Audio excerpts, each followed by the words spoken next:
Hello drone racers! Within this box is the most beautiful drone I have ever seen. And it comes buried under a whole bunch of extra stuff. This drone comes from Diatone and they are super serious about their config. I don't know what version of Betaflight they've got on this, but they do not want you to mess with it without warning. Just to start out with, I am not gonna update this to the latest version, even though 3.2 beta is out, until we try it, which actually fits with my model. This is a nearly ready to fly. So I want to go through their config, but first let's see what they've got all in their box. This is the warning talking about pre-flight checklists and props, and it's Gemfan 5152s and a manual for the flight controller. It's an Amway VTX antenna. I'm a longtime fan of those. A smorgasbord of cables. We have multiple S-Bus and PPM cables and other PWM cables and just miscellaneous cables just to wire up whatever you might want. This is amazing. This is actually enough cables to do several drones, not just this one, so great for that. A collection of screws and extra parts for pretty much every piece on the drone, including Velcro straps. And then in a sealed bag, the drone itself with maybe my favorite sticker of all time, the Diatone anti-fake bag, just to make sure you know this one's real. So enough of that. This is the Diatone GT200 2017 edition. It's not the GT2, at least listed on the Banggood site where I ordered mine. It's the GT200. I don't know what the difference is. I bought the red one because it was the only one they had in stock and I wanted it now. And like I said at the beginning, this thing is gorgeous. It comes with 2306 2450 motors. These ought to be super high torque, and I think 2450 will be great for these. So these ought to be great, but they're still pretty small, so it's super lightweight with a hollow core and really small windings. So I have really high hopes for those.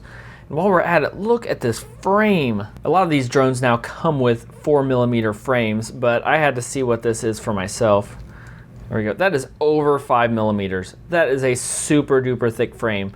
Now this thing is a little bit heavy and that partially has to do with it, but it's a single piece all the way around. So it needs to be thick and you're never gonna break this. Like, it's just not gonna break. The finish on this frame is also gorgeous. It is super highly reflective. It's so smooth. I've never felt anything like that. It feels like a piece of carbon fiber on a Honda Civic. Now the edge is just a little sharp and could probably benefit from a little bit of smoothing on it, but I'm not sure if that would affect the finish. And see this plate here? If you've been watching the channel, you know I'm a big fan of soft mounting. I think it makes a huge difference in a lot of drones, and this comes with something new, a suspension vibration system. So basically this is a soft mount without the disadvantage. This plate does what you can see in this graphic over here. It mounts to it, allows you to screw everything down so you don't need Loctite, but it holds it in place. So it basically builds the soft mount into the plate. So it should have all the advantages, but none of the disadvantages of soft mounting. Hopefully that works out. Nice big ESCs with metal containers around them. So I'm not a big fan of wrapping your ESCs in plastic to save them because it can't disperse heat. So now we're actually improving heat dispersion with metal ESC protectors. So that should be super nice. The soldering on this is immaculate. The wires run up through the board and are soldered on the top, and they are nice and shiny. So this thing should just be really, really strong. I actually recently had a drone have the motors ripped off the pads, and that shouldn't happen here the way this feeds through. And they have soft mounted the flight controller. So it's soft mounted on these gummies. That should definitely help with the flight control. The VTX is mounted on a solid aluminum piece, so this will be incredibly strong. You might rip your VTX apart, but you are not going to break this mount, which is nice. It will save it from ruining your board because the VTX is the bottom board here. We have two boards. The top board does pretty much everything except the VTX, and the VTX is on the bottom. We have a traditional camera, and this might be the one downside of this thing. Look how far out that camera sticks out. So if you're going to crash it, hopefully you don't crash it straight on, because that is probably the weakest part of the drone right there, the way it sticks out. Helps reduce weight, but we'll see how strong that is. On the bottom, we have a machined aluminum brace for the battery strap, so you don't have to slide the battery strap through the frame here. There's not any cuts to reduce the strength of it. They've actually bolted this on, so these circles should be super strong. You run the battery strap through here, which is easy to do. And we do have an extra set of holes, which I'm not sure why they didn't do it, to strap down your battery here, because this battery cable is bolted directly directly onto the flight controller, and a good rip could rip that right off. So we will add a zip tie through there to bolt this on, push that in just a little bit, get it bolted down nice and tight, so that way it takes the pressure if you get this caught. So that's a nice extra level. I was thinking I was gonna have to bolt it onto the arm here, but I see those are in place. That frame is a little bit thin at that point. If you rip hard enough, you might actually break the frame at that one point. There's only so much you can ask them to do. That's pretty good design. This is a plug and play model, meaning there's no receiver installed, so we're gonna have to install a receiver on there. But before we do that, one thing I wanna take a look at is this top here is pretty much molded right for a GoPro. So there's even a strap hole right here in the edge, so you could run Velcro through there, run it all the way around your camera. There we go. And it sits in there nicely, and it would probably be okay. But honestly, I want a little bit more, so I will probably print a holder for this that will hold onto the camera and then run the Velcro all the way through this bottom piece and then that piece to hold onto it. And I think that extra little bit, I'm nervous with Velcro, unless, well, you know what? Actually, let me hold that thought. Actually, there it is. In the baggies, there was a Velcro strip made exactly the width of that spot, made to go through there, and it's about as wide as you could get. Do you trust your GoPro with this on it? I don't know, that's up to you. I'll reserve judgment, but it's nice they came with exactly what you needed in order to make this work. And it came with 2 of them. Also on that baggie, while I've got it open, we've got extra soft mounts and screw mounts and screws and all kinds of stuff, and I don't know what that is. What's that thing? Oh, look at that. Wait, maybe? Yep, look at that. That piece is made to hold these wires, so you don't even need a zip tie. They went way the extra mile. That will go in there. We'll take this when we get this in. 2 screws in the bottom, and that is held down even with an aluminum plate. You don't even have to have a zip tie in place. Ultra professional. This thing, the attention to detail on this is just amazing. So nice. So now I've just got to add a receiver to this. For this, I'm going to use an eSheen xsr-e, which it's a FreeSky. It's a FreeSky XSR, except in a little bit different form factor. It's a little square form factor, which I think will be really nice on there. Not sure where the antennas are going to go, but this is about as easy as you could possibly get. This even comes with the cable that will just plug in here, plug into a UART, and done. Okay, I've got my 2 manuals here for the flight controller and my receiver, and I'm going to attempt the most beautiful, easiest install I've ever seen, and I think it's going to be pretty easy to do. So what we've got is start with the receiver, and we have the ports where we have 5-volt ground, smart bus, smart port, and the cables match up a little bit differently on the other side, but I have the cable plugged in here, so we have that side. And on the flight controller, we are all set up for ground, 5 volts, so we're good there. PPM, which we don't want, and then S-bus. So I have to move the orange cable 1 spot over because the orange is the S-bus and it needs to be on the far end here. So we're gonna start with that. To do this, I'm gonna just lift up, and for now I'm gonna take the blue one out. I don't wanna break these pins, I just wanna loosen them a little bit. So I'll take the blue one out. Got the orange one, so I'll take it out. Would have been even more amazing if they already did this, but they're all just a little bit different. Now the orange one is loose, and all I'm gonna do is take it out and move it over 1 spot. There we go, got that in. Push these down just a little bit just to make sure everything's locked in place. There we go. So there we go. So now this is ready to just plug in on this port, right? There we go. Everything's all lined up. See the soft mounts of the boards? Okay, so now we have ground, 5 volts, and S-bus all lined up, ready to go. But we still have this extra little blue cable here. What are we gonna do with that? Well, we have other UARTs available. I'm gonna use UART 2 just because I'm used to not using UART 1. And I am going to put this blue wire here into the TX port of UART 2. And it's gonna be really easy to do because they gave me a whole bunch of extras of these. I'm just gonna take out all 4 of these and just slide it right in there. So let's make sure that works. And then I will have full telemetry with no soldering. So I just need to take out all 4 of these. Now I have an empty JST-SH 4-pin connector. So I'll take this blue one, slide it right in there. Now that, now I'll go ahead and open up this top and get everything mounted, but I should be able to just plug this into UART 2 and I'm done. And I'll have full signal and telemetry. How easy is that? That's ridiculous. There we go, I've got the top off all the way. You actually can just take off these front screws and then fold this back out of the way when you're trying to work on it, but I took it off for now because I'm gonna take this next back plate off next so I can install this piece the way I want it. Okay, so change of plans. I'm actually not gonna do that because I think the reason they didn't put that on is in order to do that, you have to smash the VTX antenna, and I don't think that's a good idea. So you've gotta basically push it way out of the way and kink it, bind it really hard in order to get that plate on. So I'm gonna go back to the zip tie idea, which is still better than not having it connected at all. Now I have this smart port connect up to the transmit port of UART2 and my receiver with the S-Bus connected to the S-Bus port. So now we should be able to connect it and have it go. Let's try it. Computer's ready, Betaflight's ready, everything's all plugged in. Let's not mount it yet, let's make sure it works. And I don't know, will this provide power to the receiver?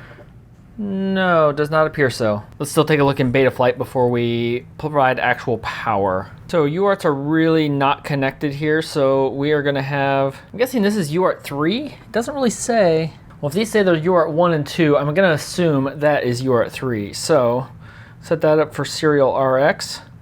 UART 2 we will set up for smart port telemetry. I'm curious, they said not to reboot this, so what version are they running? 3.17, so it is the latest until very recently. Actually, it's the latest official release at the moment. So that's good, I'm not gonna mess with it. Another thing I wanna look at right away is, did they mess with the PIDs? Those are definitely not stock PIDs. Even the super rate is changed. Wait, that's profile 2. So, okay, so those are stock. So they are actually changed the profile 2. What's profile 3? Profile 3 also looks like it's stock. So they set profile 2 to some custom PIDs. So we'll try it with that right out of the box. So go to configuration, D-Shot 600 is good, motor stop is on, which I like. Accelerometer is off. I'm gonna turn that off just because that's the way I like to fly taking off. So they are 8,000, 8,000. We'll see, make sure we have enough power to do this. Receiver, we're gonna set up serial based S-Bus and we set that port. We have no GPS. I did hook up telemetry port, so hopefully we can actually get telemetry out of it. That would be nice. Current meter, VBAT, minimum cell voltage, I think is turned down. I'm gonna turn these down 1, there we go. OSD is on, save and reboot. Receiver obviously isn't gonna do anything, but we are on ATR. I'll go ahead and fix this while I'm at it. Modes, what did they set for modes? Nothing. Okay, so I think we're ready to set up the radio. I'll go ahead and set my modes while I'm at it here. So I'm gonna set the same thing I always do. Arm on switch 1, air mode on 2, angle up here, horizon there. So my air mode is in horizon and acro mode, and there's no beeper on this. Actually, we're gonna come back to that. We'll talk about that in a minute. You also do need to set these to aux 2 for these as well. I'm gonna bind this with a 12-volt battery to start with because I'm going to use a smoke stopper to get it all connected. Connect this in here. I did show a smoke stopper in one of my other videos that you may or may not have seen yet, but you haven't seen me build this one. Now I have built the real ultimate smoke stopper. I'll show you why as a preview before I actually show the video on building this. So you'll notice we have no power we're going through. I'm gonna disconnect USB for now. So we wanna provide no power. I have a switch. So the first thing let's do is let's provide power. I have no lights on, that's good. So I have no smoke. I have power to my receiver, so that's doing what I want. But now I've got to push the button on the receiver to bind it. But first, before I even do that, I have to set up the radio. Those of you that have seen this 100 times on the channel can skip this. Those of you watching a radio setup from me for the first time, I'm gonna go through the really quick process I do for setting up a new model. So I'm gonna do new model, create model. It's a drone, go down to drone or over to drone and page, skip, long, go back in, page to, I'll set up the name. For some reason you're seeing this for the first time, it's a long press for a capital letter. We'll just call this GT200, I don't need to get fancy.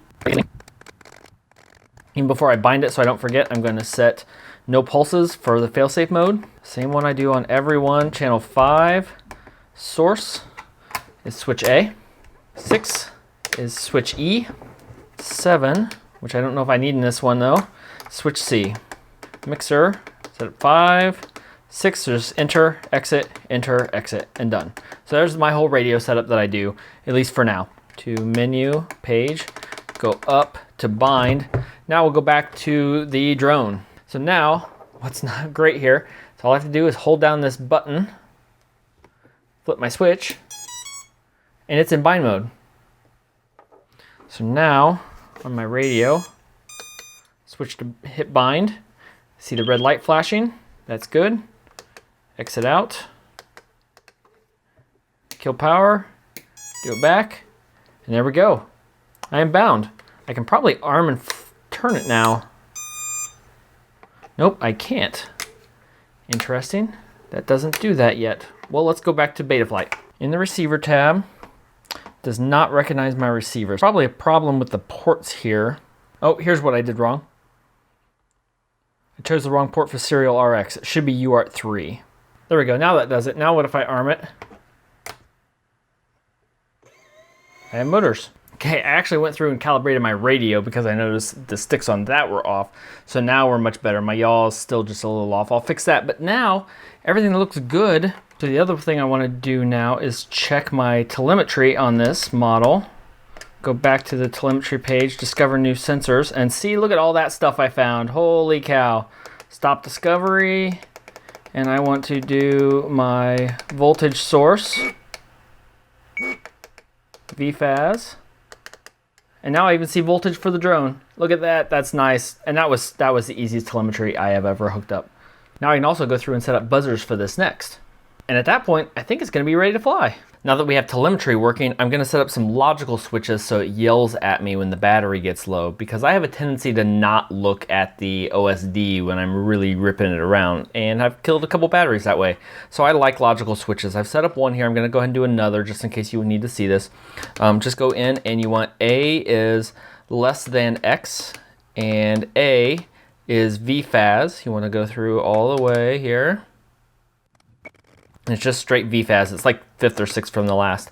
Here I've done one where I've set it so at 14.8, and I'm setting this up for 4S. I plan on just flying this at 4S all the time. 14.8 volts for 5 seconds. It will trigger this switch. And now I'm going to set up another one for 14.5 volts. And this one, what I want to do is I want on switch A, except I hold down the enter here and I want to invert it. And I do that because when it's just sitting on the bench and I'm testing, if my switch A is up, meaning I'm not armed at all, I don't want it to alert me. And then what I can do is switch to the middle switch, and on the middle it will alert me and I can check the voltage and it'll start beeping at me if something's wrong. And I go down all the way and it will arm it. So it gives me 3 switch options for this switch. But for now, I want to go back and invert this again because I don't want it to alert when I'm up all the way there. So then also I want to do a 3-second delay on this one where it's got to be this status for 3 seconds before it alerts me. So it helps it not beep at me so much during punch outs and whatnot. So then I've got this set. So now I want to do special functions, and I want to set it so logical 1 will play a sound. I don't want it to just beep. I want to use warn 1. For this one, I only want it to do it every 10 seconds because I'll get to that status earlier and I don't want it going off constantly. I just want it every 10 seconds. So I'll go to exit, and then I'll go down to and set L2. And that one I want to play every second. So this is, I'm not going to say this is the best way to set this up, but this is a way to get started. And then depending on your batteries and whatnot, you'll play it from here. This may be too often for you. This may not be often enough for you. You may want to land with more battery. I've only been playing with a little bit, but I found this to work so far. And when I really hear that second one going off constantly, I know I have to land now. It gets my attention, which is all I want. I pointed out while we were going through, but I made a critical error that I talk about in almost every one of my videos, but I forgot to attach my antenna when I was doing testing. This transmitter only was at 25 milliwatts. I'm really hoping I didn't burn it out. So this, I guess, will be a test of quality to see how well and how sensitive it is. I also have mounted the receiver. I just have put it in here with some double stick tape. I ran the antennas through and have zip tied them on the bottom. It's not the best way to do it long term, but it will get me in the air. I have some additional mountings, so what I would like to do is stick it up here. The ones that I had won't fit with this transmitter because the shape is a little bit different, so I'm gonna have to print some new ones. For now, I wanna test it, and we're just gonna do that. Now though, we're ready for a test flight. We're just gonna do a quick line of sight flight just to make sure we hover. Whoa.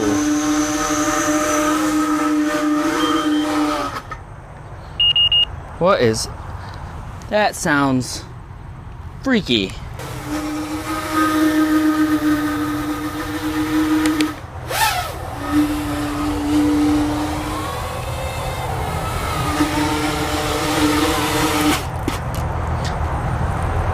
Make sure nothing's rubbing. That sounds bizarre.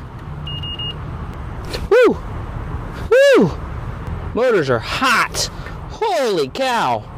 Super duper hot. Telemetry lost. Way, way too hot. All right. Well, we have a problem. I have 4 hot motors on this thing. The very first hover test was a complete disaster. It made this terrible vibration, and I couldn't tell what was going on. I flew it around. It seemed to be getting a little bit better, but then I landed it and touched the motors, and they were hot. So hot. I brought it inside and did some additional testing and could find out what was happening. It was hovering fine, and then there was this vibration happening in the props. The props, I could just see them just kind of jello and go crazy, so I don't know if I got a bad set of props. I thought maybe the PIDs were a problem. I switched to a default profile just to see how that went, and it still did the same thing. Maybe not quite as bad, but it still did it. So then I put on my, what's turning into my reliable Racerstar V2 5048 props, and they seem to be okay. These aren't nearly as aggressive, but doing the same hover test and bouncing it around inside, I didn't have any problem at all, any oscillation. And after a whole pack, the motors were cool, so they seem to have solved my problem. I would like some more aggressive props on this probably. These motors should be able to handle them, but they didn't handle the Gemfan 5152s very well. Now we've got these on, I'm gonna go outside and try the same test, basically start from scratch again. Okay, take 2, this time with some Gemfan blades. We'll see.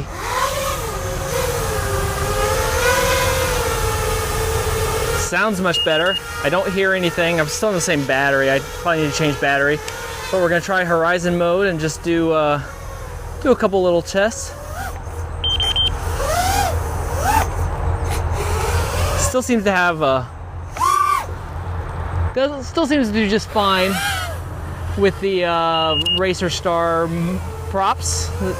It'd probably be better with the Gemfans. They were more aggressive, but they also didn't work, so.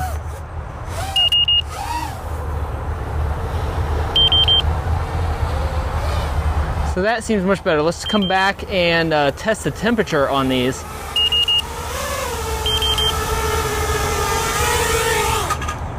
Expect it to be fine. Yeah, that's much better. That works. Now they're not even warm. So it just did not like those stock props, whether I got bad ones or whether they don't work. I don't know, but now I'm ready to try some FPV. I did 3 things on this one. One, I've got a new battery. I've got a little more camera angle now, so I increased that just a little bit. And this battery does not seem good. This must not be one of the good ones. I need to start keeping track of that. Oh, and I increased the video output to 200 milliwatts. So I should have better, more consistent video now. Oh, look at that. So it's heavy. I can tell it's heavy, but it doesn't seem to have a problem with it. It responds really nicely. It's really smooth. Really smooth, really nice. I like this a lot. Right out of the box, except for the props. I'll just keep saying that, except for the props.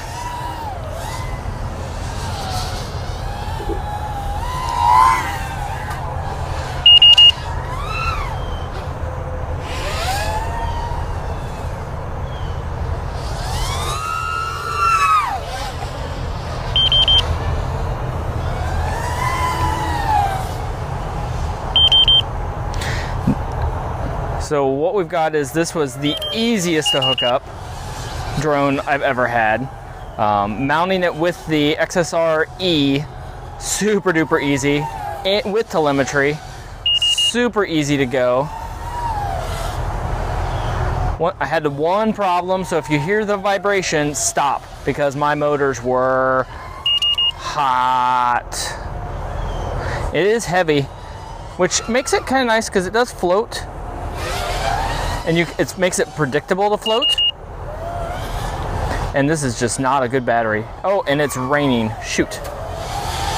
So I'm gonna come back because I have one more thing I want to try. Okay, so I want to try one with the GoPro. See how much of a difference that makes. It's definitely a little heavier, but it should still be all right. And the way it mounts in that thing seems to be really nice.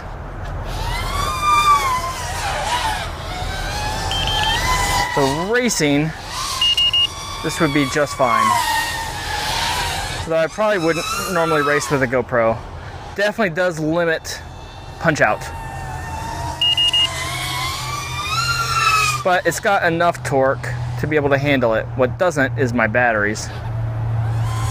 Man, it's nice and crisp. Really crisp on flips. Now this is the X model. I don't know if I ever said that. This is the X model. And I'm gonna bring it in and finish the review inside because the rain is starting more and I don't want to ruin it because I really like it. So there we have it, the Diatone GT2 or GT200 2017 edition, depending on where you look. I've seen it listed as both.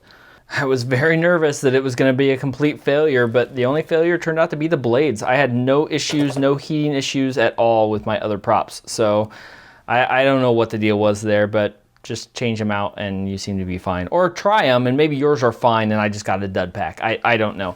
I've got another set. It's raining now, so I'm not going to test them today. I haven't gotten to take it out racing, so I haven't been able to thoroughly beat on it yet, but so far it seems really nice.